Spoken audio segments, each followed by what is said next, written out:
building, we've once again made contact with our leader, Mark Levin.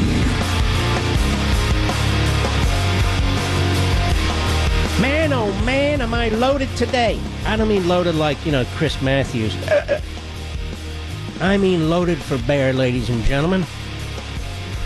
I think even Kanye West would like what I'm about to say. I am Mark Levin. Our number 877-381-3811. 877-381-3811. In fact, here's my goal today. To persuade Kanye of my position so he'll repeat it. And then it'll spread throughout talk radio like nothing you've ever seen before. Website to website to website. All the Fox channels. I think he's been a very brave guy. I really do. All right. Here's the deal. You heard that Mr. Mueller, I'm following up on yesterday, but I'm ready for bear, that Mr. Mueller has been threatening to subpoena the President of the United States. And the usual legal claptrappers are bound by their own limited understanding of the Constitution. Yes, Constitution man is here. Now, all it takes is actual research, a little bit of time, a little bit of thought, and listening to me. I brought this up a year ago. I brought it up on Hannity's show 2 weeks ago. I brought it up on this show 2 weeks ago. I'm going to bring it up again, and we're going to do it in more detail so slow listeners can pick it up. It's very, very important. We have a rogue prosecutor who is pushing the limits of the Constitution like no prosecutor in modern American history.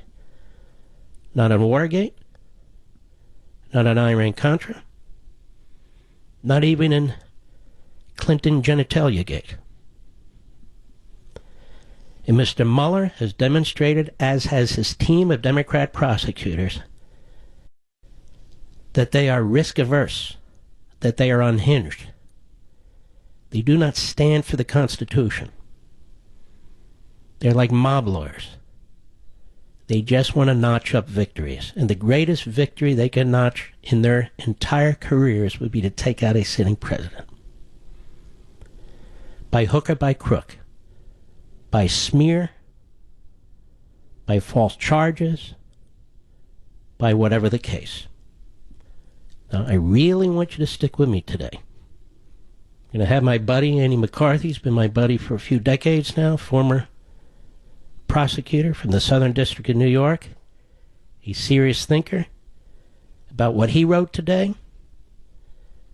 And I want to talk about what I've written today, and I also want to talk about what the Justice Department has written in the past in some detail, because it's finally being picked up by members of the president's legal team. It's finally being picked up by some of the conga line lawyers, some, but not enough, but we'll continue to press on cable TV. And I want it to be picked up by congressional Republicans, too. And I wish, earnestly, that colleagues in this business would put aside their own little foibles and embrace it, too. This needs to be a team effort now. A team effort now. Just settle down a little bit on Kanye, settle down a little bit on the websites, and begin to think for themselves and comprehend what's actually taking place in this country. This morning I posted on Facebook, rather than try to pass legislation to protect Special Counsel Mueller, the Republican Congress should subpoena Mueller and demand that he answer legitimate questions about the course of his investigation, especially given its now constitutional impact. Congress need not wait for Mueller to issue his pronouncements. Surely Mueller cannot be a power unto himself, immune from legislative oversight while disrupting and threatening a presidency. Indeed, Congress has a more legitimate constitutional authority, if not duty, to inquire now into Mueller's investigation, given its lurch in institutional areas and threats of obstruction against a sitting president, than Mueller does to question the president about his presidential functions.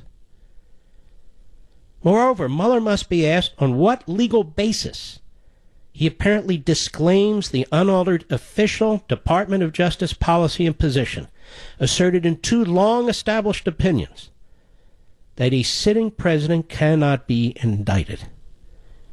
He must also be asked on what authority he can abandon Department of Justice policy, which he is compelled to comply with, as a condition of his appointment. Now that Mueller has turned his collusion investigation into a potential constitutional crisis, he doesn't have exclusive authority to call the shots, and the Republican Congress need not wait for his anticipated impeachment report, a political gift to salivating Democrats who've pushed for this from the start. That was my post this morning that millions of you read, that was linked by CNS News and maybe a couple of other responsible, serious websites. It is a very, very crucial point, and I want to put the marker out there right now. Now, one of the things we're going to expand on today, so you'll be more informed than anybody on radio, anybody on cable TV, anybody who pretends to be a professor or anything of the sort, or is an actual professor. It's what the rules are here. Ty Cobb on ABC News Powerhouse Politics podcast today. That's a mouthful. Never listened to the damn thing.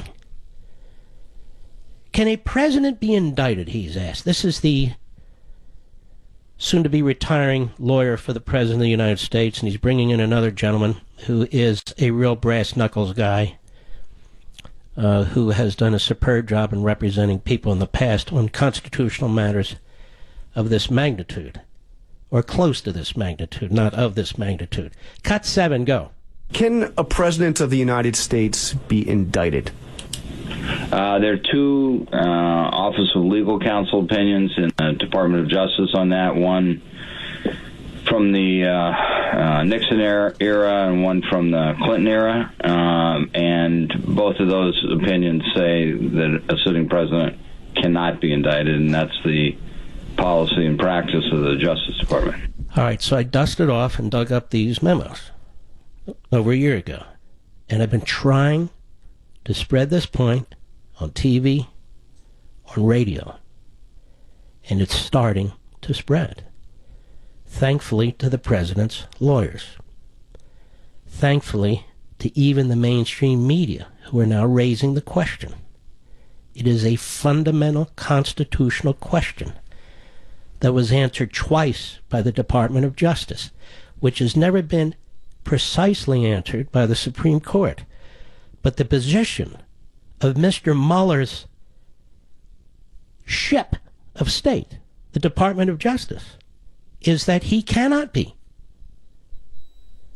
So how can Mr. Mueller, a special counsel inferior to the Deputy Attorney General, inferior to the Attorney General of the United States, drag the department and the country into a constitutional confrontation about which he has no legitimate authority? Now, I don't care what past prosecutors have done. I don't care what past presidents have acceded to. We're going to go through the October 16, 2000 memorandum for the Attorney General of the United States at the time during the Clinton administration on whether a president can be indicted. It embraces the 1973 decision of the Nixon administration Office of Legal Counsel. These opinions have never been withdrawn. These opinions have never been amended.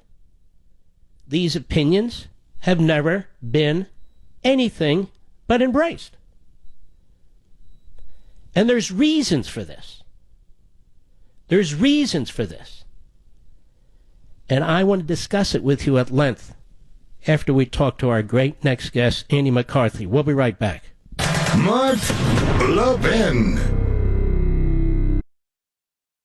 You could have harsh treatment to look younger, but why would you do that? Listen to Joanne from Connecticut. My husband looks 10 years younger using Genucel, and I've also had remarkable results. Can't be without it. Now, folks, imagine the bags and puffiness under your eyes gone, and watch those sagging, droopy eyelids disappear. Genucel contains natural ingredients for incredible results safely and quickly. In fact, with immediate effects, you'll see results like Joanne's in as little as 12 hours, or your money back, guaranteed. And from now until Mother's Day, order Genucel, and you can try Chamonix's brand new Genucel Eyelid Lift for droopy, sagging eyelids absolutely free. Order now and Chamonix will include a surprise luxury gift also free. So go to Genucel.com, that's Genucel.com, or call us, 800-SKIN-604.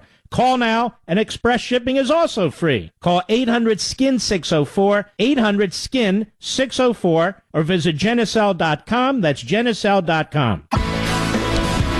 Andy McCarthy, former federal prosecutor and current guru. How are you, sir? I'm doing great, Mark. How are you? Good, good. I want to dig in on your article today in the areas where we largely agree.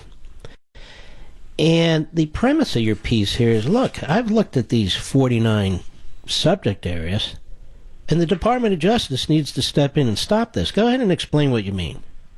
Well, I don't think, Mark, that not only should a prosecutor not be permitted to subpoena a president by a court, I don't think the Justice Department should allow a president to be even asked voluntarily to submit to an interview in the absence of evidence that there's a serious crime that the president is complicit in, and indication that the only way that you can get the evidence that the prosecutor can show is vital to the case is through the president. So you know, you'd have to be in like a Nixon tape situation where you have evidence of a crime that the president's complicit in, and the only way you can get the tapes is through the president, through the White House.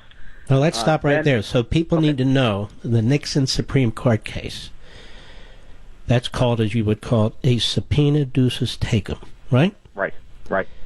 And that means that you're providing documents, you're providing evidence because you're the only one who can, but you don't have to personally appear in front of a grand jury for the purpose of taking questions. That's a whole different matter. That's correct. I mean, sometimes you issue a subpoena ducis tecum under circumstances where the witness is expected both to testify and bring along tangible evidence. But that was not the Nixon case. That was not the Nixon case, correct. But my point is, the president has the most significant job, not just in our government, probably in the world. And a prosecutor should not be able to interfere with the president's performance of his duties, which the country depends on for governance, for security, for everything that we rely on a president for. A prosecutor should not be able to interfere with that because he thinks the president has information that would be relevant and interesting to his investigation. Because if that's where you're going to draw the line, there's no case that you could even think of that the president might not have some relevant things to say about. You get to bother a president at most when you have indication that the president is guilty of some kind of serious crime, and you actually need something from the president to prove the crime. I think without that, you don't even get into the ballpark. And even there, Andy McCarthy, in their own October 2000 memorandum, which has not been altered, right? Even there, they say, look, there's no question, I agree with this. They say president can be impeached, removed, and then prosecuted, right, if the statute of limitations hasn't run. But otherwise, he can't, because the ultimate purpose of a trial is to get a conviction and to put somebody in prison. Right.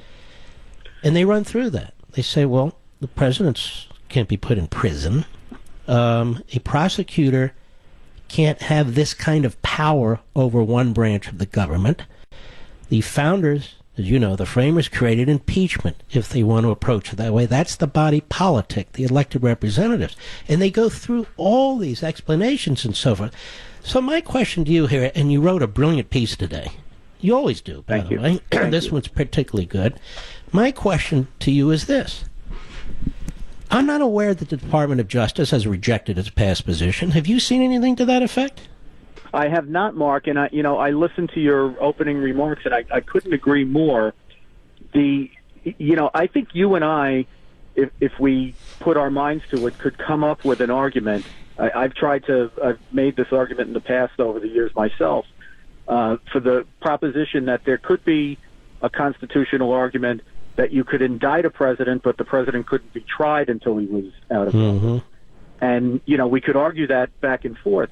But if you're in the Justice Department, you are bound by the opinions of the Office of Legal Counsel unless and until they retract them. And you're quite right. I've never heard of those opinions being retracted. So your point is, look, we can make these principled theoretical arguments, these abstract arguments, but the Justice Department can't unless it's going to change Right.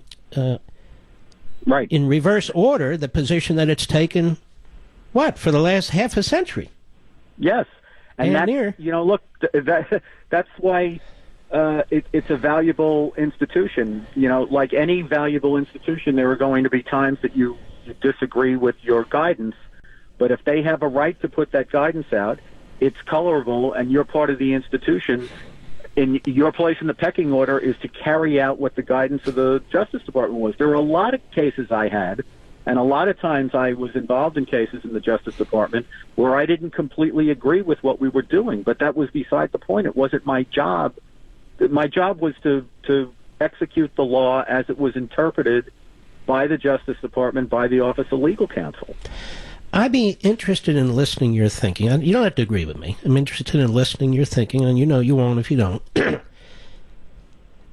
Mueller seems hell-bent on dragging this into a real constitutional confrontation. I read those 49 points, I guess, that one of Trump's lawyers, Sekulow, put together, in which he was basically writing down what they got out of the meeting with Mueller. These are the kind of the areas that apparently they're going to cover. I found so many of them appalling, and I thought, this really steps into constitutional quicksand here when you want to know, what were you thinking when you fired this guy? What were you thinking when I was hired? What were you thinking? It goes into presidential prerogatives, which, as you point out, have nothing to do with some criminal statute and so forth. So when we come back, I hope you can stay with me a few more minutes after the break. I want your take on this, because it seems to me if a prosecutor, a special counsel, not even confirmed by the Senate for anything, is going to take the country in this direction, the Article I Congress has the power to say, hold on, you're going to drag this country into a constitutional matter? We want to know where you get the authority under the Constitution and under the Department of Justice memos. I'm curious about your thought in my proposition here. We'll be right back. So it seems to me, Andy McCarthy, that if the courts will get involved in this, and clearly they will, depending on where this goes, Congress can too. And not for the purpose of interfering with the routine or legitimate prosecutorial decisions. I would reject that. But on the contrary, if a prosecutor, and quite frankly, his boss, the Deputy Attorney General, and really in this case the Attorney General, are going to be hands-off on this, Congress doesn't have to sit there and just watch all this take place. I mean, it is the people's body, and they do have authority under Article I. Mark, I couldn't agree with that more. I think, part of the reason that let's remember now, and you cover this all the time, so I'm probably just repeating something you've told listeners a million times. Do it, baby.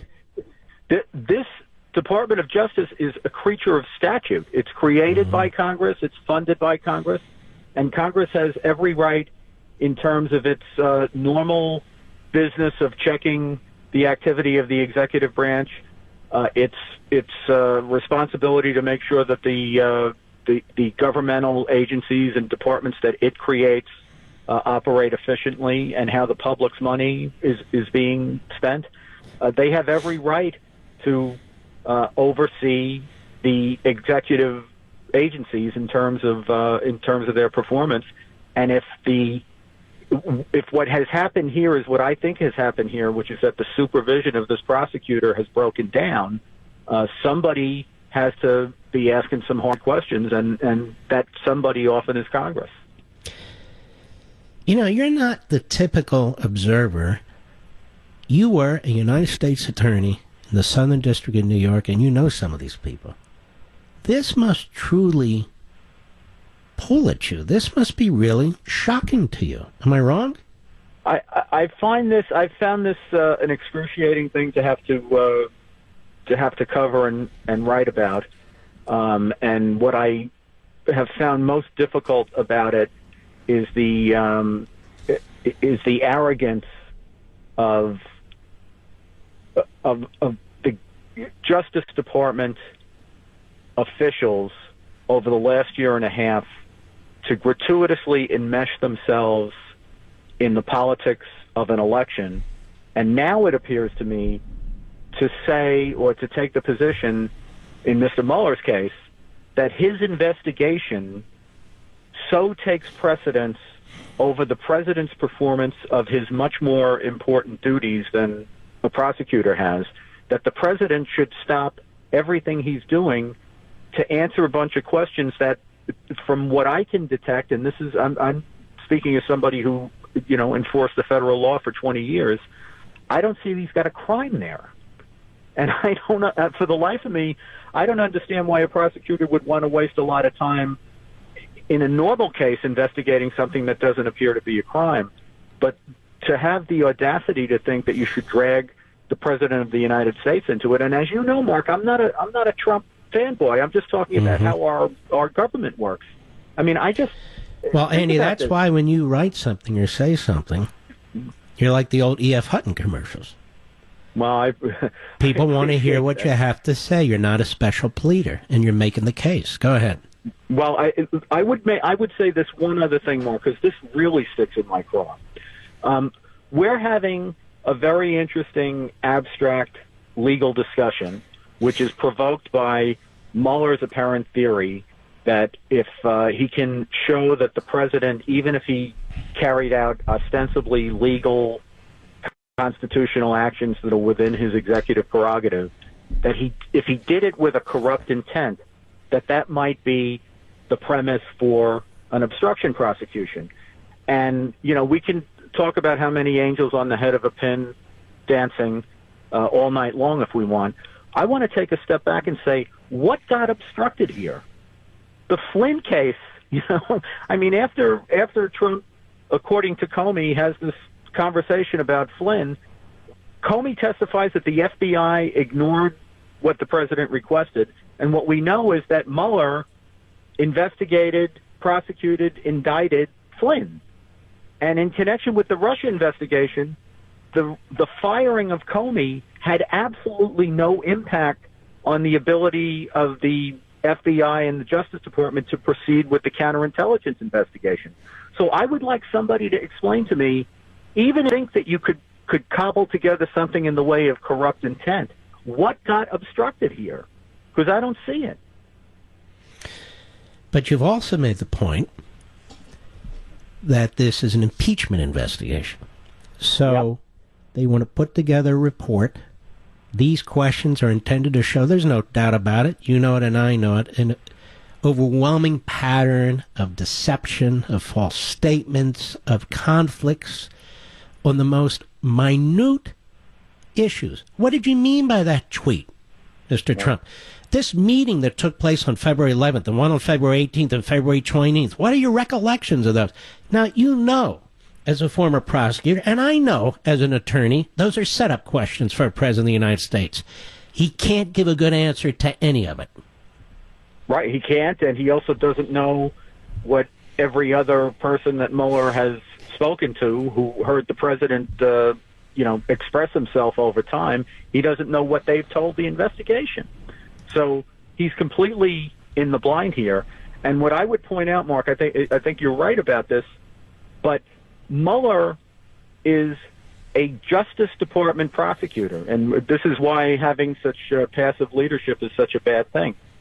I'm not saying that there isn't a place for Congress, if they want to retain counsel and they want to open impeachment hearings, which, you know, the Democrats may well decide they want to do if they, you know, if God forbid they win the midterms. But they're entitled to do that. But Mueller is not Congress's lawyer. His job is not to make an impeachment report.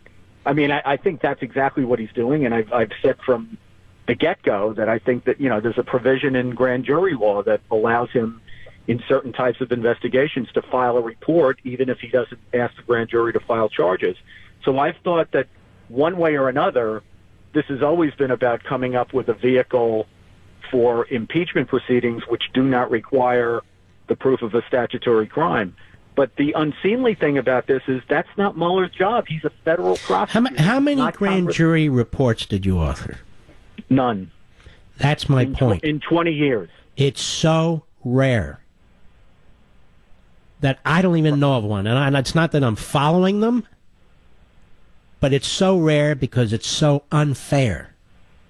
And even the Watergate Special Prosecutor Report, before there was an independent counsel statute, where these guys were trying to figure it out as they went along, even they said, we will not accuse people of offenses or suggest they committed crimes in this report unless we brought charges.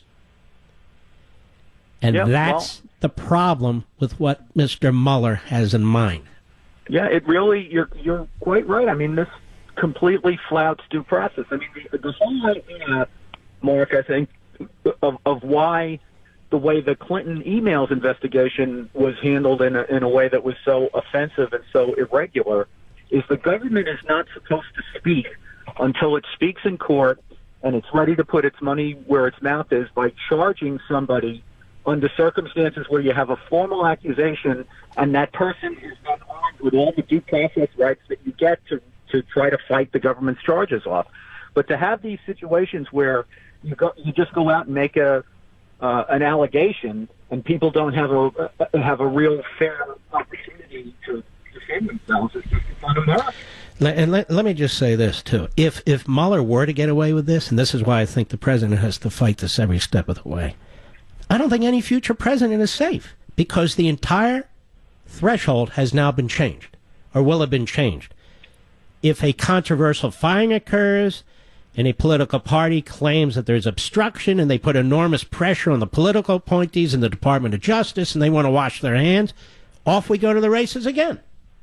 No, that's exactly right. What gets done here, you know, I think there's a lot of law out there that they seem to think is just Trump law, you know, like they're making up new rules just for this particular president. But mark my words, this will not be for this particular president. This is why I think this is about protecting the institution, the office of the presidency. It's not about Trump. Andy McCarthy, appreciate your straight talk there, my friend. You take care of yourself. Thanks, Mark. Good to talk to you. You too. Now, we're going to continue down this path. We're going to continue down this path. I'm actually going to tell you what the Department of Justice has said to itself about a situation like this, what it does to the country, what it does to the Constitution, what it does to the presidency, what it does to the American people. They were specifically concerned about a prosecutor like this with no self-restraint, who's putting his myopic obsession ahead of everything else. And in none of those 49 general categories that apparently one of the president's one of the president's lawyers put together after meeting with Mueller and his team of Democrat prosecutors, not one of them establishes an underlying crime. Not one of them. It's all Martha Stewart stuff. And I want to tell you what the memorandum for the Attorney General that stands as the rule, the policy for the Office of the Attorney General and for the entire Department of Justice has to say about all this. We'll be right back. Mark Levin. Simply Safe won Editor's Choice Awards from CNET Magazine. PC Magazine, and The Wirecutter, 3 respected product testers. They put Simply Safe through a battery of tests, compared it to other home security products. Simply Safe won every time. I've been telling you about Simply Safe for a while now. My opinion, it's the best home security system hands down. They protect over 2 million Americans. This is a home security system you actually want in your home. You actually put it in your home. Takes about 20, 25 minutes.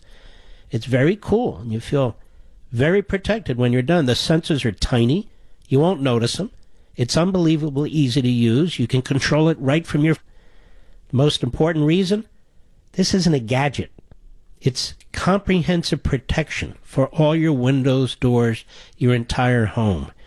24 hours a day, 365 days a year. Professional alarm monitoring there for you around the clock. Is just $15 a month. No contracts. No one else is doing it like this. No one. Learn more about how Simply Safe can help protect your family and your home. Just go to simplysafemark.com. That's simplysafemark.com, simplysafemark.com. Once you get the box, it comes in a little box, and you set it up like we did, you're going to wonder why you waited so long, because you will get incredibly important cutting-edge security for your family and your home. Now, I'm not going to start this now because it won't make sense. I'm getting into an issue that will take a little time for us to go through. That is the official position of the Department of Justice, and I am hell-bent on making this the central point in the president's case. And I am hell-bent on educating the American people about what's going on here. I don't think it's too complicated. I don't think it's too mundane.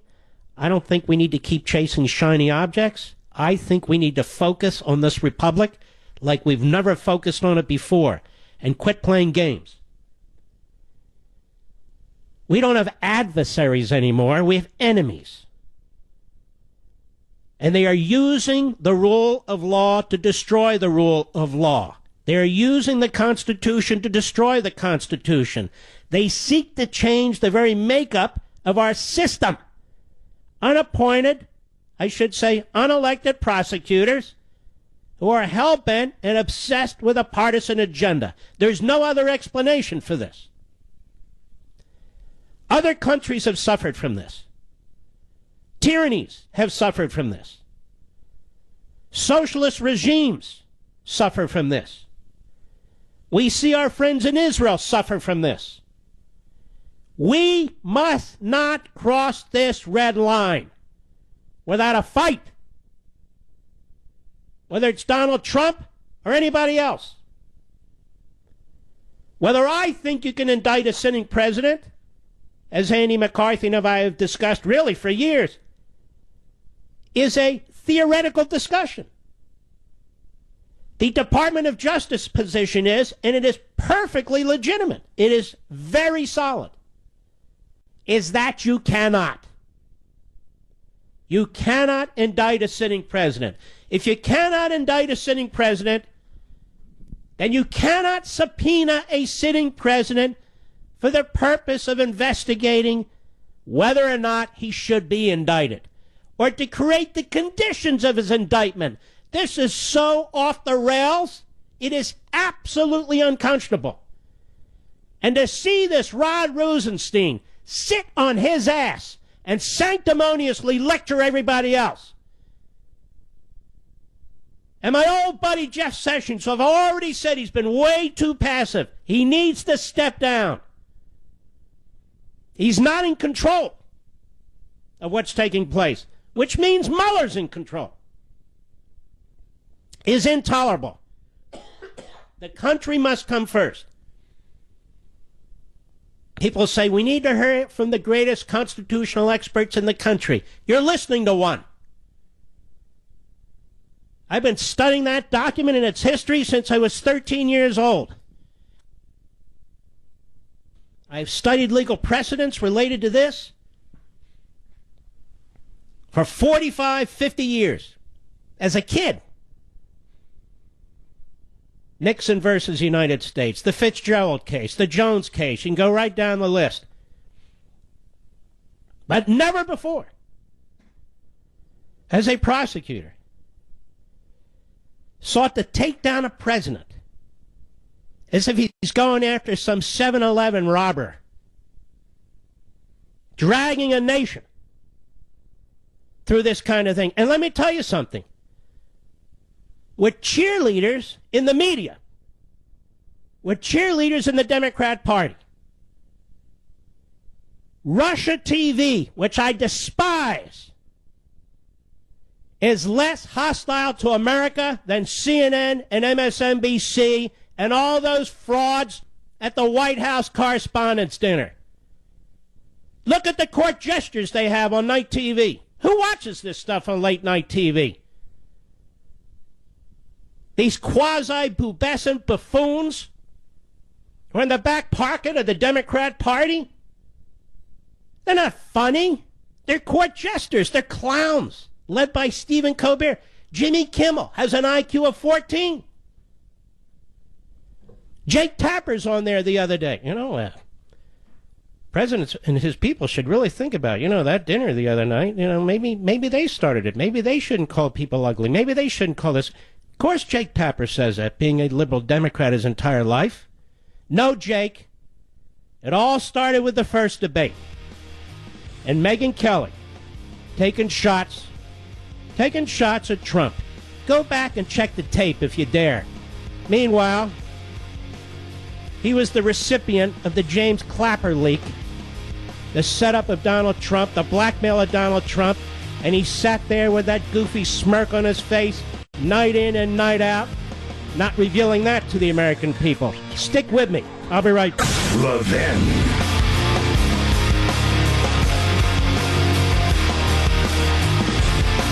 Hello, everybody. Mark Levin here. Our number, 877-381-3811, 877-381-3811. Here's the first sentence from the memorandum from the Attorney General from the Office of Legal Counsel that provides such opinions on October 16, 2000 in the Clinton administration. In 1973, the department concluded, that is of justice, that the indictment or criminal prosecution of a sitting president would impermissibly undermine the capacity of the executive branch to perform its constitutionally assigned functions. We have been asked to summarize and review this analysis provided in support of that conclusion, and to consider whether any subsequent developments in the law lead us today to reconsider and modify or disavow that determination. We believe that the conclusion reached by the Department in 1973 still represents the best interpretation of the Constitution. Now, some will say, we already knew that they were considering pursuing this. Well, of course we did. That's why I talked about it in June 2017, almost a year ago. But we've now reached crunch time. The threat is real. It's here. It's in our face. And we just need to avert our eyes from Kanye West for a couple of hours and focus on the Republic. That's all I'm saying. And we better, because these people are active. Now let me move to other quotes from this really quite thorough document and its endless footnotes and citations to critical cases, as well as American history and the construct of the Constitution. The practical demands on the individual who occupies the office of the president, particularly in the modern era, are enormous.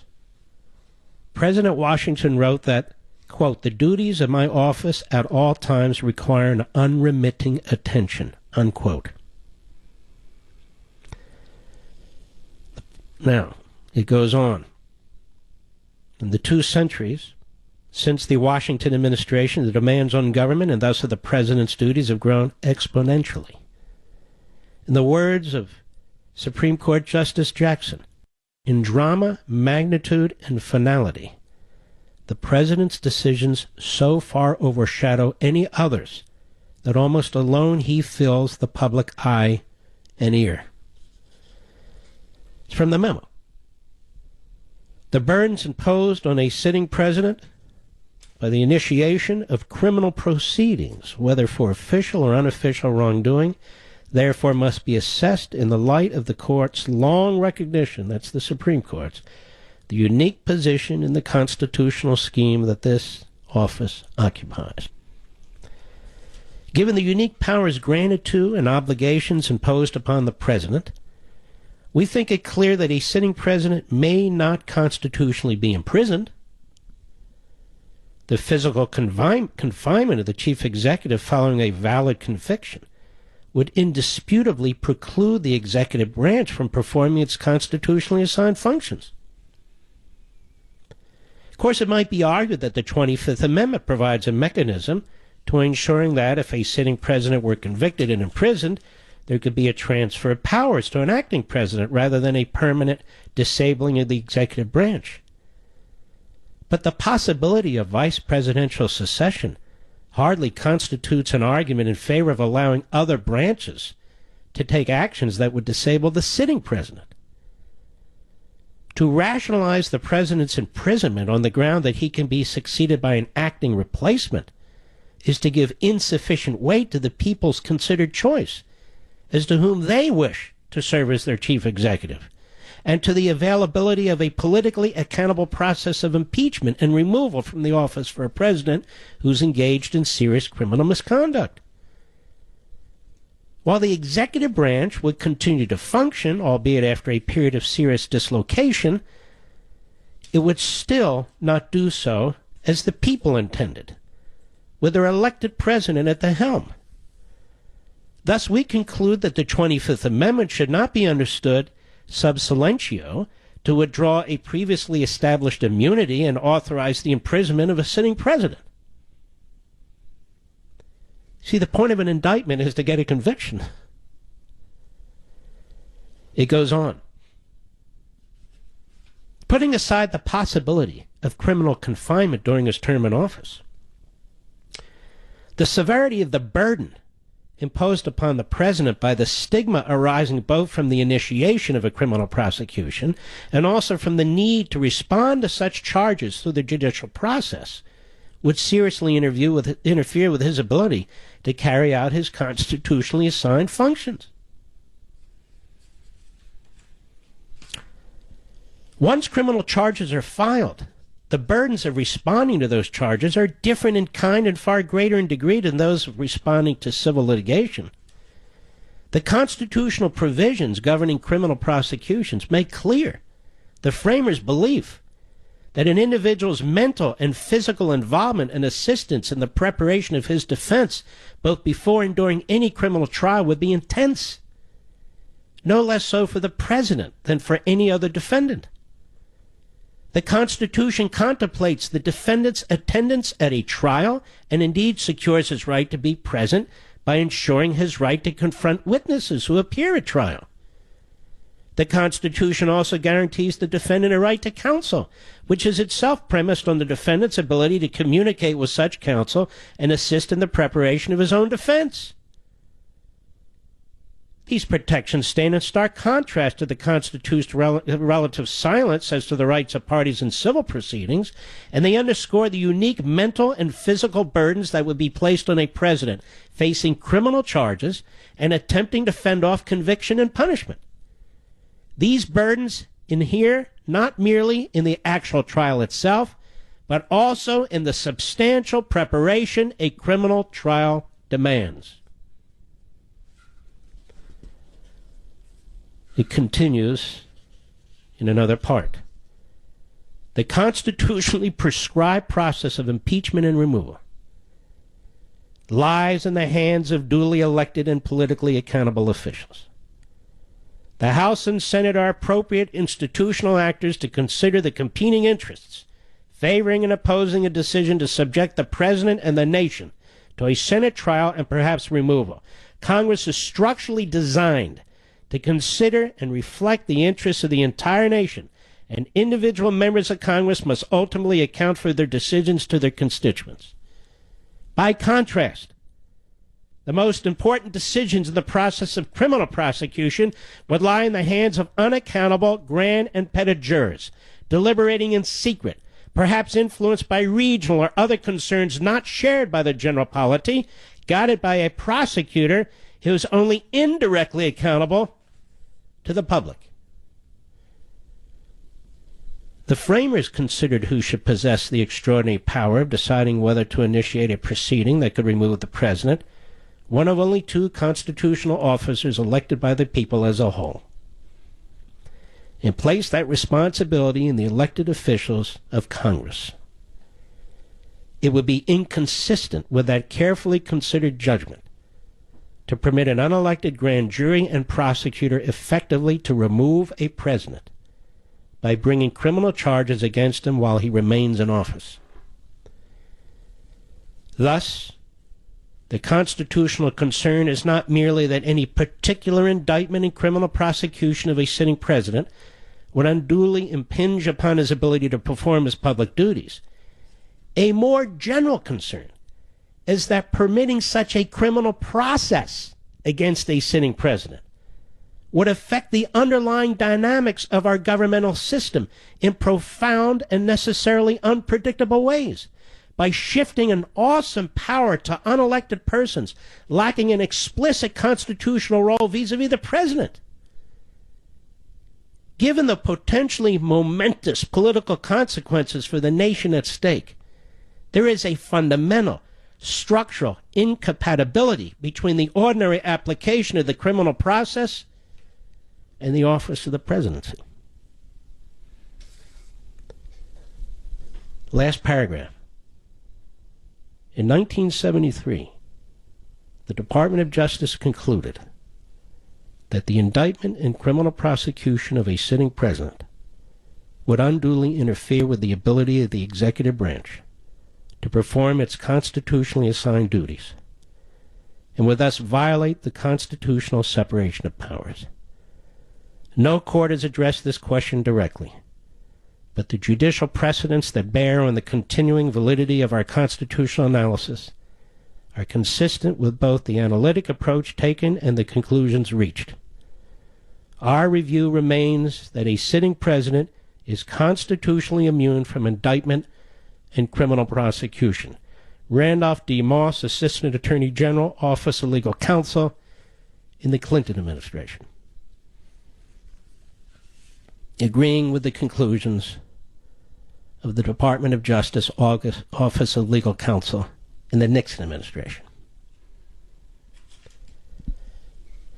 Now let's take a look at what's taking place. We are not even talking about investigating the President of the United States for having violated any criminal statute. It's not even alleged. It's not even leaked. It's not even presented anywhere. You can throw around the term obstruction of justice all you want. That is not this case. Indeed, if it is this case, it goes exactly to the point of the memorandum. That is, you have a prosecutor who is looking for process crimes against the president for the purpose of undermining his administration. A president is not required to sit down with a prosecutor so the prosecutor can try and entrap him on matters that are none of the prosecutor's business. The President of the United States was free to remove Jim Comey for any reason he wanted. Congress can look into that. The President of the United States is free to tweet whatever he wants. It is in no sense a criminal matter. Not a single tweet triggers any criminal statute. The President of the United States was free to condemn the contemptible acting Attorney General of the United States, Sally Yates, a holdover from the Obama administration. The President of the United States is free to do all these things. because they're not criminal. And he's free to exercise the power of his office, removing, shuffling, reshuffling subordinates as he chooses. Now, you can impeach a president, you can remove a president, then you can see whether or not crimes have been committed after the fact that a prosecutor wishes to pursue. We have many troubling aspects to this case. Rod Rosenstein is a very, very weak man. He's a coward. He's way out of his league. He does not understand the Constitution. He hasn't even taken the time to read these memoranda, and particularly the October 2000, the last of the two, from the Clinton administration. The special counsel is required, as a condition of his appointment, to comply with Department of Justice policies. This is the policy of the Department of Justice. I would say to my old friend, Jeff Sessions, is it really worth sitting passively, sitting silently, not acting, to get control of your department, to protect the Constitution, to protect the American people from what has taken place and what is about to take place? Is your attorney generalship more important than doing the right thing? We understand you will come under blistering attack. We understand how the media in this country operate. We understand that the Democrat Party is unmoored from our constitutional system and yet asserts it in order to ensure that we're unmoored from it. But sometimes statesmen have to step up. Statesmen have to step up. We are at a turning point in this country. This is why I will not get caught up on this Kanye West and other stuff. God bless him. I wish him well. It's not what I'm focused on. It's the Republic. It's the silent coup. Now, the memorandum for the Attorney General in 2000 was as relevant then as it is today. And you see, Mr. Mueller has already violated most of the principles set forth in the Department of Justice memoranda, both of them. He has caused the President of the United States to divert an enormous amount of his time dealing with him. Mr. Mueller has actually been more nefarious when you look at the individuals who he's questioned, who are all around the President of the United States, who served him during his campaign, who served him during his transition, who has served him today. He's virtually crippled the ability of this president to bring in many new people, and he's done so intentionally. And he has harassed and persecuted others. And his tactics are going after family members, they're going after lawyers for targets, or subjects, or witnesses. Shows that the man has no... Mark Levin.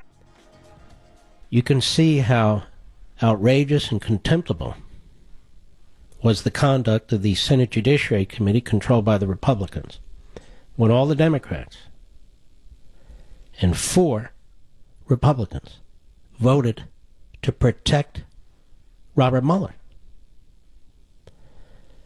even though their action is utterly unconstitutional, because they can't protect a subordinate of the president if the president wants to fire the subordinate. It's called separation of powers. These men and women swore to uphold a constitution they either do not comprehend or do not intend to uphold. Now, they have given Robert Mueller more motivation to continue to conduct himself in a manner that is unconstitutional, even without the President of the United States talking to Mueller. Mueller has already significantly, substantially disrupted this presidency in ways that the Department of Justice has said he must not. I'll be back. You know, it's hard to find a bigger fan of you than Mom. Through all the teenage mischief and tough first steps of adulthood, she's been there supporting her every step of the way. This Mother's Day, show her just how much you appreciate all of her dedication with beautiful 1-800-Flowers.com. Oh, you hear from others. Stick with me. 1-800-Flowers.com. We've got something worked out with them. Right now, when you get ahead of the Mother's Day rush, 1-800-Flowers is giving you an exclusive 24 for 24 offer. 24 multicolored roses for $24. That's only $1 per rose. With a bright and beautiful mix of premium roses and a rainbow of colors, these blooms are guaranteed to show Mom just how much she's loved. 24 multicolored roses for only $24 is an amazing Mother's Day offer. Just pick your delivery date while you can, and 1-800-Flowers will handle the rest. Please don't put this off another day. Order today from 1-800-Flowers.com. It's what Mom would want you to do, right? To order 24 stunning multicolored roses for only $24, here's the exact information. Go to 1-800-Flowers.com, click the radio icon, enter code Levin, Levin. That's 1-800-Flowers.com, code Levin, Levin. That way, you'll get the special offer. That's 1-800-Flowers.com, code Levin. If you hear me saying it, move immediately. Go get them. Grab the discount. It's a great offer. What are you going to do? You're going to go to the supermarket an hour before you get home to your wife? Or if you see your mother, and then pick the dead petals off the flowers? I can't tell you how many times I did that when I was, 14, 15 years old? I'm not 14, 15 years old anymore. Give her the best. Make it easy on yourself. You don't even have to go anywhere. You do it online. They do all the work for you. You imagine? We talk about capitalism here all the time. It's really fascinating how this is done. The growing of the flowers, all seasons, the transporting of the flowers, that's not easy. It has to be the right temperature. They have to be handled a certain way. The delivery of the flowers, the way the flowers are delivered to you in order to keep them fresh. It's a rather complex process, and yet, look what they do at 1-800-Flowers.com. All you have to do is go on the internet and go get them. And get high-quality, beautiful flowers. So one more time, 1-800-Flowers.com. Click the radio icon and enter code Levin, Levin.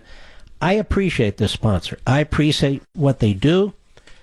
And yes, I do order them for my mom and my wife. They kind of know it, but I don't want them to know it in advance, if you know what I mean. All right. Now I want to go back. A friend of mine wrote me and said, well, we don't want Sessions to step down because that means Rod Rosenstein will be the acting attorney general. No, it doesn't. Maybe for a few days or a week. President of the United States can make an immediate recess appointment. He can appoint the acting attorney general. And he can keep doing it. These are extraordinary times and they require extraordinary decisions. He can appoint an acting attorney general till the end of the term of Congress, and he can appoint another one at the beginning of the next term with Congress. John Bolton was our ambassador to the United Nations for a period of time, but he was never confirmed by the miscreants and malcontents that make up the Democrats in the Senate. But he was nonetheless our ambassador, during the part of the administration of George W. Bush, because he received a recess appointment. So that is constitutionally permissible, and it does happen. But I want to get back to what Congress should be doing. You have the Senate Judiciary Committee, despite everything you see, the leaks, what's taking place, the violations of Department of Justice policy when it comes to the criminal investigation of a president, let alone his indictment and trial. Both parties controlling the Department of Justice, making abundantly clear that this is disruptive to a nation, it is dangerous constitutional construct, and you literally have the Republican-controlled Senate Judiciary Committee taking a vote to protect not the Constitution, not the President, not the Department of Justice's position, but the perpetrator, Mueller. What do you think the framers of the Constitution would think about this? Do you think they'd be appalled? Do you think George Washington would be appalled that a single prosecutor who wasn't even confirmed by any body appoints a prosecutor unknown to most of the American people, unresponsive to any of the American people, making him special, I guess, a special counsel? What do you think George Washington, as President of the United States, would have said when confronted with that? What do you think John Adams would have said? What do you think Thomas Jefferson would have said? What do you think James Madison would have said? What do you think all of the founding presidents would have said in the face of such tyranny? That they can't fire a subordinate? What would their political party do in the United States Senate? Act to protect the rogue prosecutor against their president? We, ladies and gentlemen, we have unraveled so thoroughly that right is wrong and good is evil. So thorough is the progressive devourment, it is a word, of our civil society that we have people arguing that tyranny trumps constitutionalism. And we have Congress sitting there protecting or thinking about protecting the perpetrator, the rogue prosecutor who's undermining the Article 2 part of our government. And the Democrats are perfectly happy with it because they instigated it. They triggered it. And the media, which sanctimoniously and devilishly claim monopoly control of the First Amendment. The media in this country, the likes of Chris Cuomo, oh, how far our media have sunk. Chris Cuomo, Al Sharpton, Chris Matthews, Joe Scarborough. Look at these clowns. Rachel Maddow, Don Lemon. It's a house of horrors. The fools at the Washington Post, the fools at the New York Times, the Holocaust deniers. Unacceptable. So is Congress without the ability to act? Of course not. But the Republicans won't act. Let me reiterate what I said near the top of the hour. Let me reiterate what I posted on Facebook and Twitter this morning, what CNS posted. Rather than try to pass legislation to protect Special Counsel Mueller, the GOP Congress should subpoena Mueller and demand he answer legitimate questions about the course of his investigation, especially given its constitutional impact. Congress need not wait for Mueller to issue his pronouncements. Surely Mueller cannot be a power unto himself, immune from legislative oversight while disrupting and threatening a presidency. Indeed, Congress has a more legitimate constitutional authority, if not duty, to inquire into Mueller's investigation, given its lurch into constitutional areas and threats of obstruction against a sitting president, than Mueller does to question the president about his presidential functions. Moreover, Mueller must be asked on what legal basis he apparently disclaims the unaltered official Department of Justice policy and position, asserted in two long-established opinions, that a sitting president cannot be indicted. He must also be asked on what authority he can abandon Department of Justice policy, which he's compelled to comply with as a condition of his appointment. Now that Mueller has turned his collusion investigation into a potential constitutional crisis, he does not have exclusive authority to call the shots, and the Republican Congress need not wait for his anticipated impeachment report, a political gift to salivating Democrats who've pushed for this from the start. Now, there may be some not-so-clever lawyers out there listening, including those who work for Mueller. If they were really good, they wouldn't be working for Mueller. Some of them have even been admonished by courts. His number two guy was reversed 9-0 by the Supreme Court. That's what kind of judgment Mr. Mueller has. Mr. Anthrax. Mr. Whitey Bulger. Anyway, Mr. Mueller. It's quite serious. Some of these lawyers might say, well, here's what they do, you see. Mr. Mueller says to the court, if it gets to this far, and it should, I want the president to fight this every step of the way. Not because he's a fighter, which he is, but because it's the only right course, given the courses that he has. He should break out of the box that they're trying to put him in. He and his lawyers and his surrogates, constitutional scholars like me, oh yeah, need to make the case. This is about the Republic. It's going to be difficult, but it's brass knuckles time. It's time for those high IQ, conservative lawyers, conservative scholars, conservative intellectuals, and everybody to speak out, because this is totally understandable. It's time to man the barricades and go on the offensive, and do so with great vigor. With great vigor. So some of these lawyers might say, some of these professors, most of whom are dim-witted, they might say, well, here's the thing. He doesn't have to indict the president while he is a sitting president, Mueller, but he wants to question him now.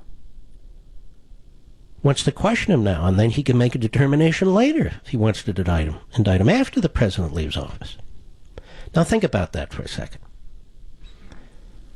What did the memorandum say? It talked about the entire process. In fact, the memorandum also elaborates on, and I didn't raise this, the statute of limitations. And they said if the statute of limitations falls, that is, let's say Trump is president for 8 years. And they say, no, but there's a statute of limitation in some concocted crime. That's 3 years, 5 years, whatever it is. Well, then we will miss our opportunity. You know what the official position of the Department of Justice is? Well, on balance, that's the way it goes.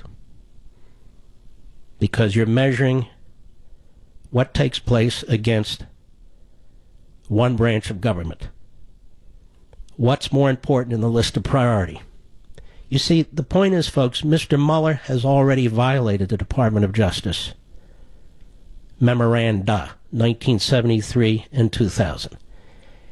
He's already forced the President of the United States, his administration, to expend an enormous amount of time responding to him without even a foundational criminal statute to point to. And so now the President of the United States is supposed to willy-nilly, according to Jim Comey, Mr. Leaker, sit down with Mr. Mueller and just answer his questions with no time limit. Because Jim Comey is a hack. Jim Comey didn't follow the rules. Jim Comey was a conniver, was a ratfink. And Jim Comey is advising, really, Mr. Mueller to go after the president because Jim Comey is a thin-skinned, narcissist, egomaniac, disgruntled former employee who's making a fortune being fired and humiliated by this president. And fired for good reason. Every time Comey's on TV and has something to say, it's another justification for him being fired. I'll be right back. Lindsey Graham, who is a gadfly. Is a gadfly with minimal substance. Who is a creation of the media. And he knows it. Spends all his time on TV. He's a senator. You've got a guy like Tillis out of North Carolina. He was a coward. And you got a guy like Chuck Grassley, who's over his head, quite frankly. So they vote to protect the man who they should be inquiring about as he lurches into constitutional areas that are unprecedented. You know, falling into bed has taken a whole new meaning ever since I started sleeping on my Casper mattress. I mean this. Their engineers have created an exceptionally comfortable sleep experience. Now, you get one, you'll understand why it's the internet's favorite mattress, and more importantly, why it's my favorite mattress. Casper's created 3 unique mattresses to help you sleep cool and comfortably year-round. The Wave is engineered to relieve pressure at 36 different points. The Casper mattress is more breathable and comfortable than ever, and the Essential mattress is innovation at a great price point. All of them are designed to coddle and comfort your every move, and they all provide the perfect support for every position you sleep in. Find out why Casper has hundreds of thousands of happy customers like me and my family. Try your Casper mattress for 100 nights in your own home with free shipping and returns. Go to Casper.com/Mark and use code MARK to save $50 on the purchase of select mattresses. That's Casper.com/Mark. Use code MARK to save $50. Terms and conditions apply. See site for details. I have 2 magnificent guests on Sunday, and we're going to delve into this like nobody else has.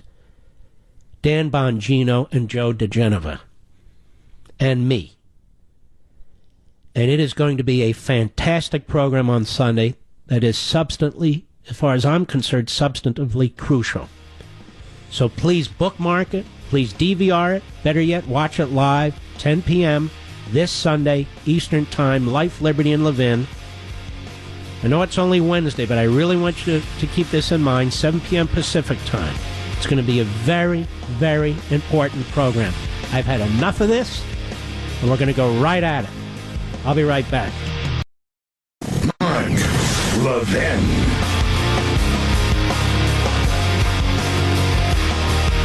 Hello, everybody. Mark Levin here. Our number, 877-381-3811, 877-381-3811. Now, I fully understand that as I give this professorial discussion in plain English about these subjects, that others will cherry pick them, but you need to understand from where I sit, they need to cherry pick them. I understand they won't cite this program. I get it. I really do. It's okay. Just do it. At this point, everybody needs to be on the same page. There will even be cable hosts who will demonstrate how brilliant they are. I'm heard by 8.5 million people a week on every form of broadcast, pretty much, platform communication that is available. So I know what I'm saying, and you know what I'm saying. But this is not a time to worry about that. And by the way, I have to listen to the most contemptible network news I don't know who's doing it. They have two stories back to back. Well, that's normally the way two stories work, but they're back to back. The first one was snide, ideologically based reporting, essentially condemning Iowa for passing strict pro-life, anti-abortion law. The next story was about football player head injuries, which, by the way, is a terrible, terrible, terrible thing. And then I thought to myself, I said, you know what, Mr. Producer? You're a football player. You made the choice to be a football player. Now you know you may suffer head injuries. And you have still made that choice. That doesn't mean the league won't address it for many reasons, including public press, lawsuits, and humanitarian. But that football player is an adult playing football. Not going to war, playing football. So they made a choice, right? The word choice is crucial here, right? Because that's all we hear in the abortion debate. But the baby in the womb, that baby in the womb, he or she didn't make a choice. The choice was made for him or her. And the sick irony of the left-wing news, obviously, is missed on them, but not on me. So the football players have a choice. They're adults. That's never mentioned in any story. The babies in the womb have no choice, which is why they always talk about the mother having the choice. But the baby in the womb is the one that is fundamentally affected in the most severe way. They don't have a choice. All right, I wanted to address this because if I don't address it now, I won't remember to address it, and it's timely. Now, the GOP committee chairman, want to know something about this law professor friend of Comey's.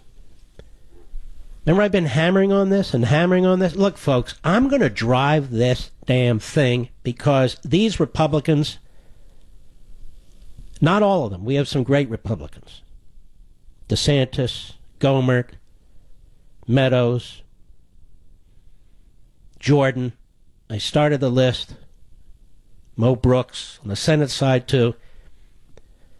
But they're not the majority within the Republican Party. The base is the majority within the Republican Party, but the base is a minority in the representation of the Republicans in Congress. Go figure.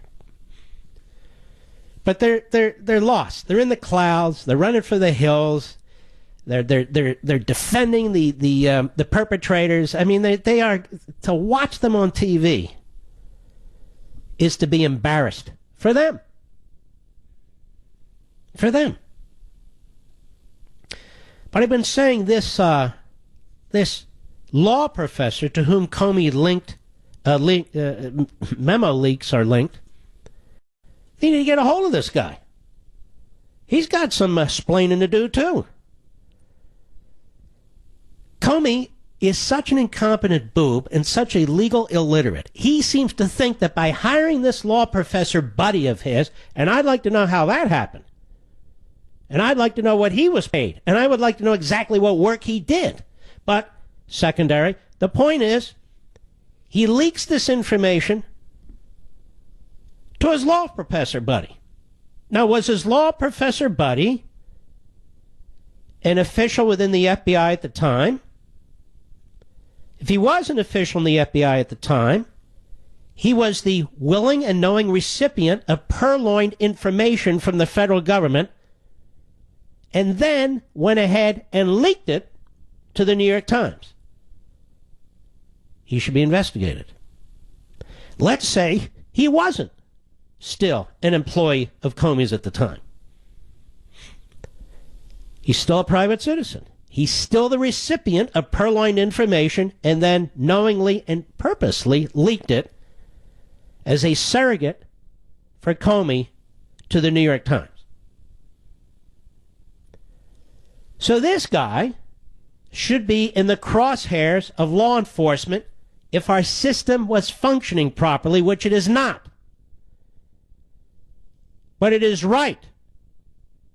It is right that these Republican committee chairmen want to know more about it. Now, apparently they claim that he was a special government employee for Comey's FBI on an unpaid basis. That's a rather strange arrangement, isn't it?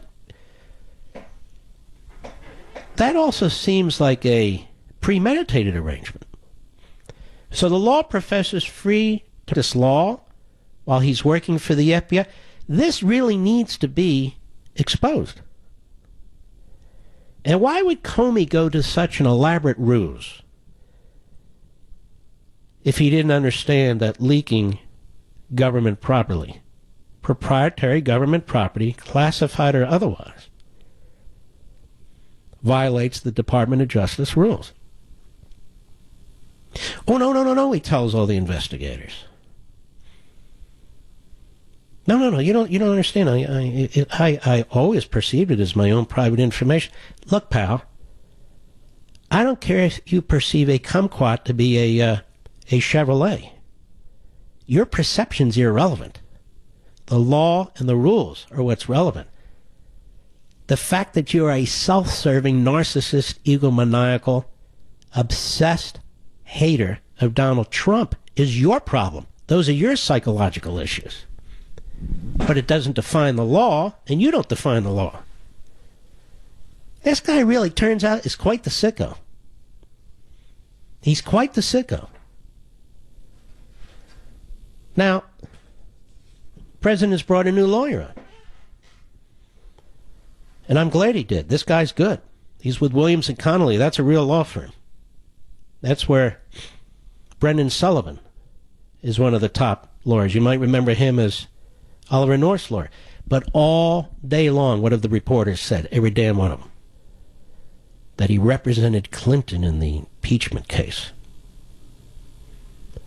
Because they want to keep pushing impeachment. Use the word impeachment. In every sentence you describe Trump. Impeachment, indictment, obstruction of justice, impeachment, indictment.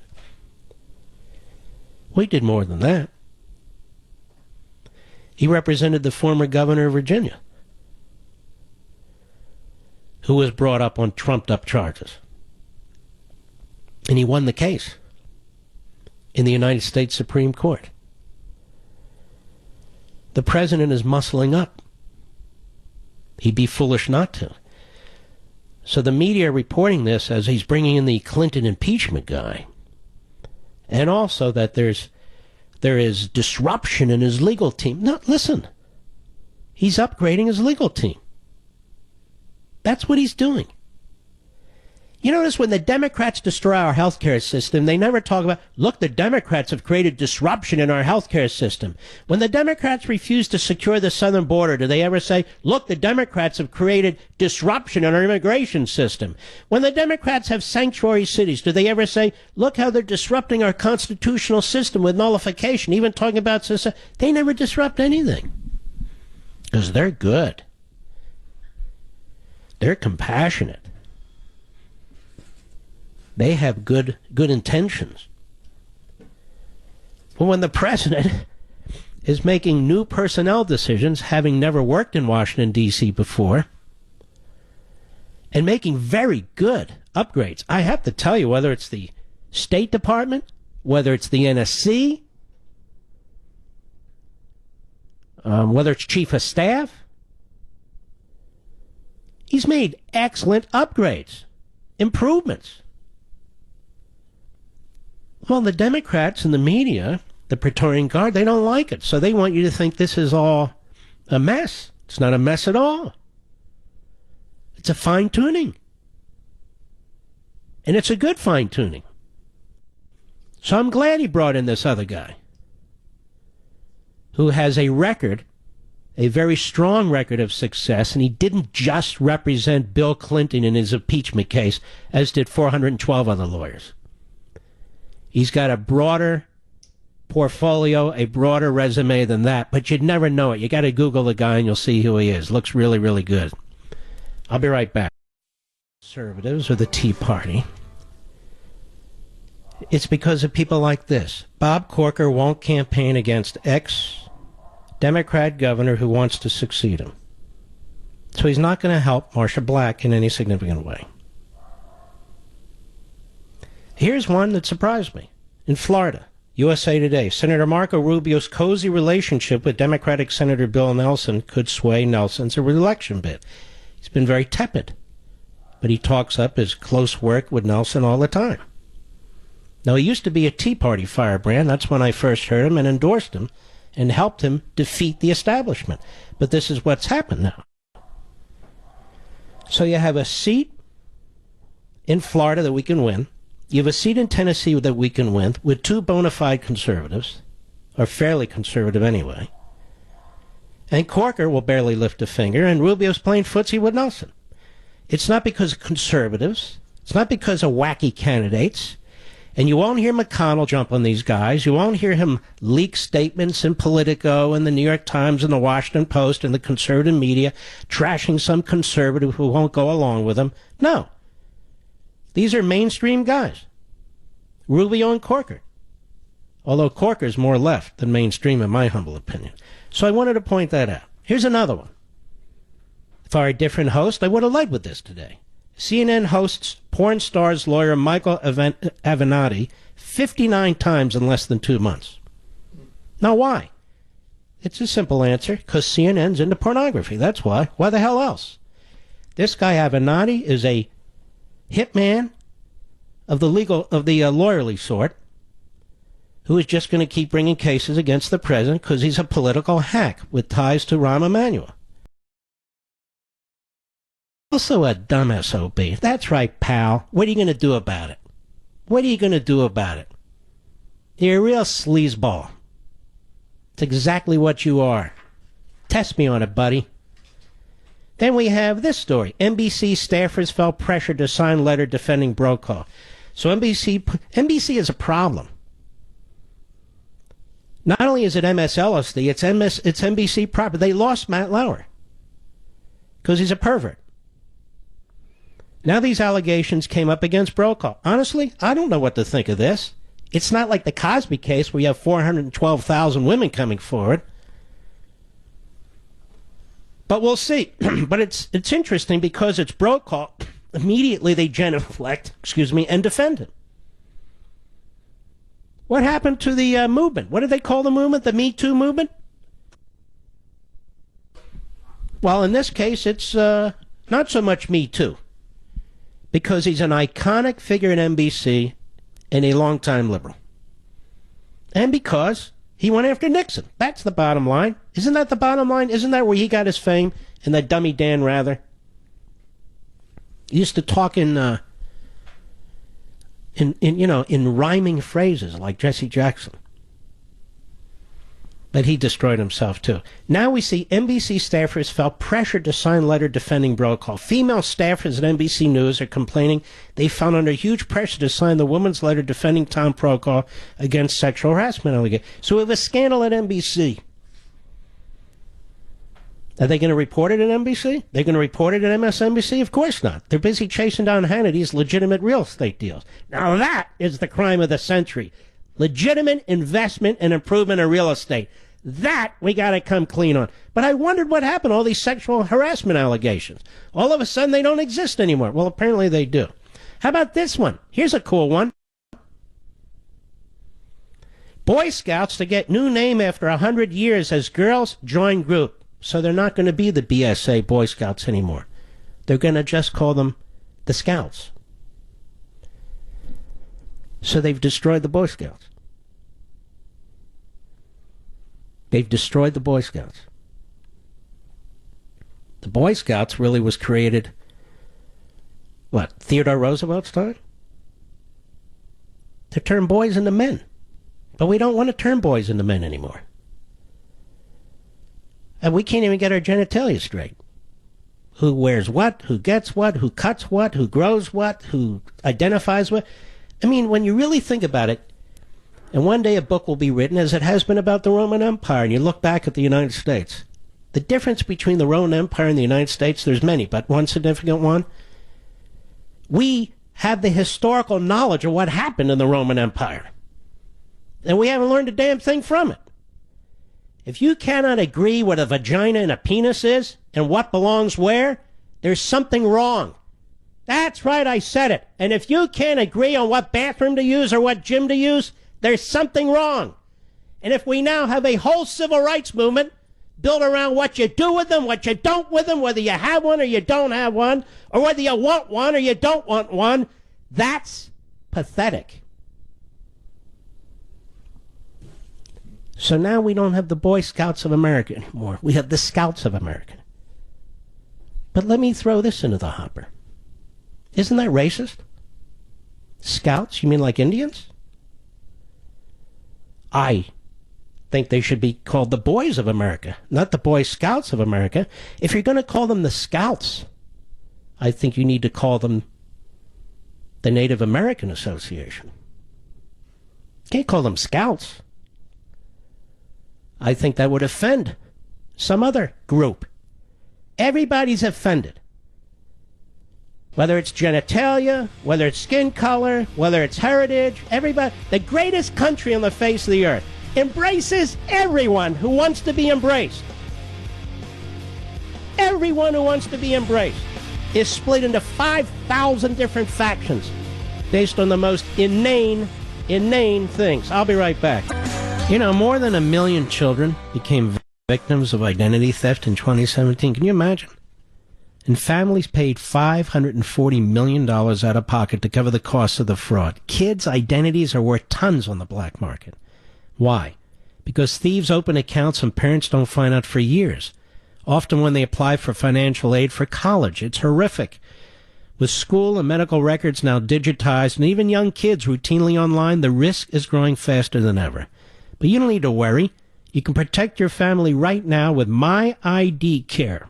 My ID Care is the best. It covers you for the 9 types of identity theft, including child ID theft with great family plans. And they provide a 100% identity recovery guarantee or your money back. That's the difference between My ID Care from the other guys.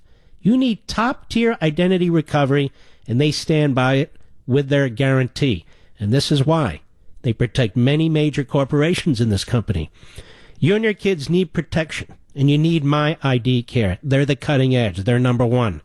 Learn more and get 15% off at myidcare.com/mark. myidcare.com/mark, or our exclusive toll-free number, 866-334-3084. That's 866-334-3084, or myidcare.com/mark. Look, I'm concerned about every race in this country, Senate and House. But there are some people running who are truly exceptional, including a gentleman I've known personally for many years. And he's one of us. And his name is Chip Roy. He's the former chief of staff to Senator Ted Cruz. But he also has a resume and record of solid conservative performance, not talk, performance of his own. And he's running in a district, the 21st Congressional District of Texas. I have wholeheartedly supported him, as has Senator Cruz, as has Senator Mike Lee, as have so many others. And this is a race, frankly, that's bigger than Texas. This is a national race as far as I'm concerned, but he can only get elected in the district. Chip Roy, how are you, sir? Mark, I'm doing great. Thanks for having me on. How are you, my friend? I'm doing wonderfully. Now, let's get a few facts on the table first. You have early voting on May 14th, and you have Election Day May 22nd. Explain to everybody, let's hear the names, who you're running against, and what you need folks to do who really concerned about conservative, constitutional conservatism. Well, thanks, Mark. Yes, it's the 21st Congressional District in Texas. Stretches from Austin down to San Antonio and out through the Hill Country. It's a great district. It's filled with a lot of great people, great Texans. Running against Matt McCall, he and I will be squaring off in a runoff on May 22nd. As you said, early voting starts May 14th. And it's, fundamentally critical that we get our voters to the polls and show up. And if we do that, we will win. But as you know, runoffs are always unpredictable because it's not a normal election day and you don't know who's at the top of the ticket that could drive out voters. So our job is to make sure that solid conservatives, constitutional conservatives who understand that we need somebody we can trust to reflect our values in Washington. And as you said, someone who has performance, somebody who's got a track record that you can trust, not just talk. That's the key distinguishing factor between me and the fellow I'm running against in the primary. And look, on March 6th, I was gratified. We came in first place with 27% of the vote in a field of 18 candidates, which was awesome, and it was a good deal due to support from you, Mark, and other great conservative friends like Ted Cruz. But we've got to get our voters to the polls on May 22nd, sorry. All right, so the people in the 21st Congressional District and the people all over the country who want to help you, where do they go? ChipRoy.com. That's ChipRoy.com. And anybody who understands campaigns knows that you can't do it without resources. And let me tell you, your listeners have been unbelievable in their support. We've had support in Texas, but also across the country from constitutional conservatives. And we need every dollar so that we can get the votes out. So ChipRoy.com, I'd love to have the support. You know, your race is particularly interesting to me because it really does align the way it ought to. You've got a Republican primary now with two candidates. One is a Reagan conservative and one is a Gerald Ford rhino, as far as I'm concerned. And the people in your district have a clear-cut choice and a clear-cut chance to get the kind of congressman they want. All they have to do is vote. Do I have that about right? Well, it's absolutely correct that if our conservative voters show up to the polls and vote on May 14th through the early voting and May 22nd, we will win, and we will send a Reagan limited government constitutional conservative that you can trust to Congress, somebody with a proven track record. All we know about my opponent is that he talks. He's run, he's lost, he's run, he's lost in the past. We need somebody with a proven track record who wears the body scars of standing up against amnesty, standing up against a gun registry bill in 2013 alongside Senator Cruz, standing up against the earmarks and the spending, profligate spending under President Obama, and somebody that has a proven track record of fighting for healthcare freedom, which is so fundamental to our country, as you know. Let me ask you a few quick questions so the nation can know more about you, and Levinites out there, from my perspective, will get behind you and support you. Where do you stand on the Iran deal? The Iran deal should be obviously done away with. It was a terrible arrangement and certainly is not just problematic for our great friend Israel, which it is, but it undermines our national security. It is ridiculous that it was ever entered into in the first place, and we should be getting out of it immediately and making sure that we are standing next to and side by side with our friend Israel, which is what I will do in Congress. It's one of the most important issues in my campaign to me. Where do you stand on building a physical barrier on the southern border? You know, it's interesting. As you know, I fought against amnesty not once, not twice, but 3 times in my time serving in the United States Senate as a staffer and stood to make sure that we have physical barriers and that we have a wall before the president rightly made it a campaign issue and was rightly elected because we want it. I hear these politicians say, well, a fence or a wall is a 19th century solution to a 21st century problem. Really? Say that to the ranchers who keep their cattle in and their ranchers, or say that to the White House who has a fence up around the White House, or say that to anybody else. Of course fencing and walls work. We need to build the wall. We need to fund the wall. And anybody with common sense recognizes that's a critical part of our border security and our need to reclaim our borders. Would you become a member of the Freedom Caucus if you were elected? I have already publicly said so, and I'm very proud to have the endorsement of Mark Meadows and Jim Jordan and Louis Gohmert, all of whom are obviously proud members of the Freedom Caucus. I've worked side by side with them in the past. They're supporting me for one reason and one reason only. They know they can count on me to join with them and fight side by side, and I've already publicly called for Jim Jordan to be running for Speaker. Mm-hmm. I'm trying to figure out where you're wrong. I can't figure out a damn thing, quite frankly. Well, the only thing I might have been wrong about was spending too much time in Washington in the past. But I'm happy to come back. Yeah, but you, honest to God, you didn't spend a lot of time in Washington. You were born outside of Washington, but you've been in Texas a very, very long time. What other positions have you held in Texas? I've been the first assistant attorney general. I've been a federal prosecutor where we prosecuted drug runners and prosecuted people who are here illegally and made sure they were deported. And, I've obviously worked, as you know, at the Texas Public Policy Foundation, running the 10th Amendment Center and advancing conservative principles, including last year fighting very hard to reveal the fake Obamacare repeal that Republicans were putting forward rather than sending a full repeal bill to the president's desk, which he deserves. And that's one of the things we've got to recognize. What the president has accomplished over the last 15 months in terms of a tax bill, 12 good circuit court justices, the United States Supreme Court justice, getting us out of the Clean Power Plan and the Paris Agreement. These are extraordinary achievements in taking on the bureaucracy, but he's been doing it heavily without the support of Congress. We need a Congress that will send the president good bills, get him to his desk, limit spending, get our health care freedom back, and get Washington the heck out of our lives. See, ladies and gentlemen, I'm done backing people who are not unequivocal in terms of the principles and belief systems that we, you Levinites and I, that we share. Chip Roy is the guy we need to back. 21st Congressional District of Texas, early voting is May 14th. By my calculation, that's 12 days from now. My math sucks, but that I can do. The election day is May 22nd. That's 20 days from now. I guess the establishment types and so forth are throwing a lot of money in this race. Are they funding a lot of your candidates' ads? Is he running a lot of ads? Well, he's starting to, and I think there's some folks that are throwing money his way, and we know it's a really close race because runoffs always are close, and we've got to make sure that we will do our job and we will win if we get the financial support we need and if people show up to vote. All right. So let's call this a Levin surge. All right.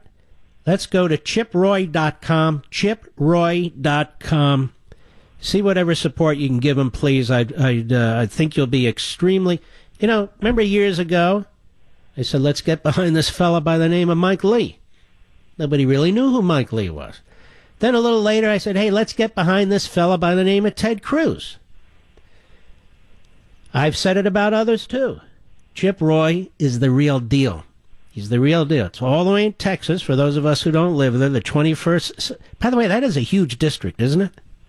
It's a pretty sizable district, and it's a great district right in the center of Texas, the hill country, and it's got beautiful scenery, great Texas music, but a lot of good, high-tech jobs, agriculture jobs, stretches from San Antonio to Austin. It's a great district. Who's in there now? Lamar Smith, who has been, as you know, a stalwart on immigration. Yes. And very strong on the climate change hysteria. He's been great at fighting back on both of those issues. But the way these elections tend to work is they're very, very close, but the individual who finally overcomes and wins is the individual who becomes an incumbent for a period of time. So this is a very, very important race.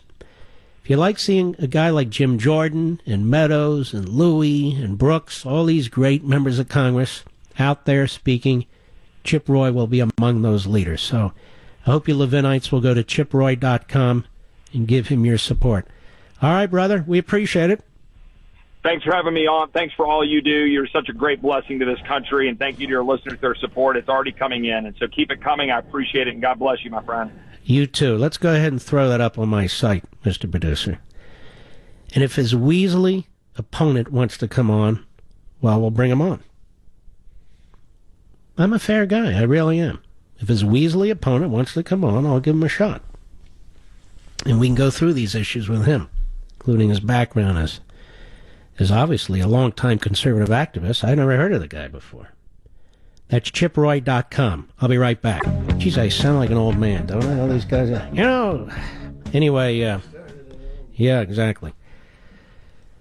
I would make up these names for all these politicians and all these reporters to humiliate them.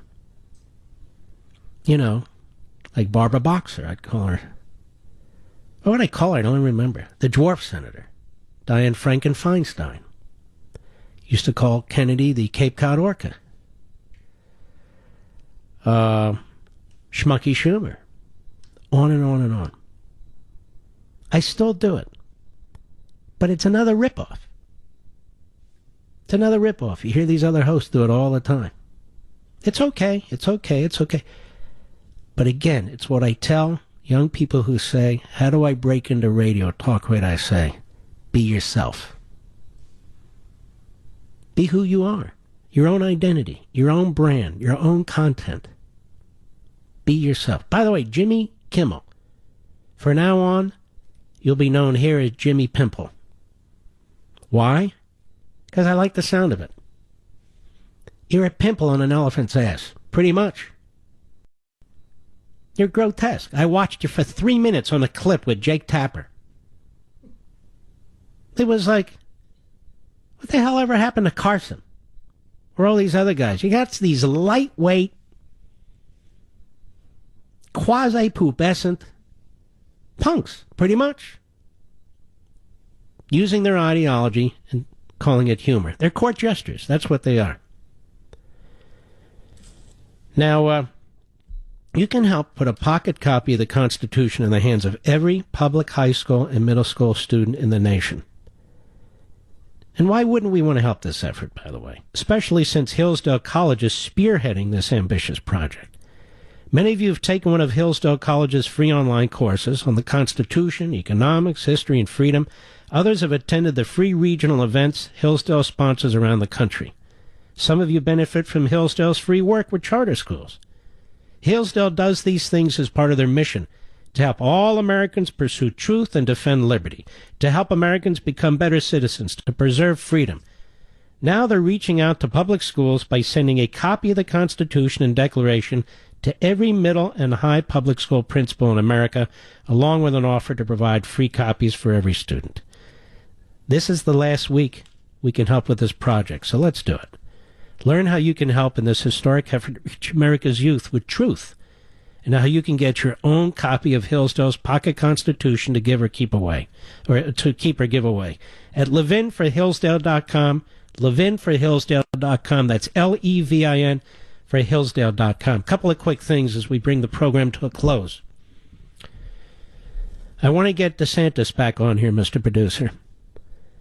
I was in Florida over the weekend, my wife and I, visiting my parents. And this guy, Adam Putnam, is so loaded up with sugar special interest money and other special interest money. He's running TV ad after TV ad after TV ad after TV ad, calling himself the conservative Republican in the race. He's no conservative Republican. This guy was elected to the Florida Assembly at the age of 22. Then he's elected to the United States House at the age of 26. Then he decides he wants to be governor. He runs for Agriculture Secretary of Florida because he knows that's the jumping board from which to become governor, because he makes all these special connections with agribusiness, particularly sugar. DeSantis, who has stood firm on national security, firm on border security, firm on our foreign policy, is a conservative, is a real conservative running for governor of that state. And this is what I mean. We have to be very careful, focused, but we need to get involved in some of these races. This guy Putnam is a fraud. He was no big-time conservative in the House of Representatives. Most of you have never heard of him before. He was in number 5 in the chain of leadership. One of the rhino leaders. Now he's running around, spending money, and this is how we get these people in the Senate, in governorships, in Congress. They run as conservatives, and they rule as sellouts. And I was disgusted by all these. It was just endless. I said, where the hell is this guy getting all this money from? So let's get Ron DeSantis on here. That's number one. Number two, Joy Reid, I'll say it since nobody else will. You are a serial liar.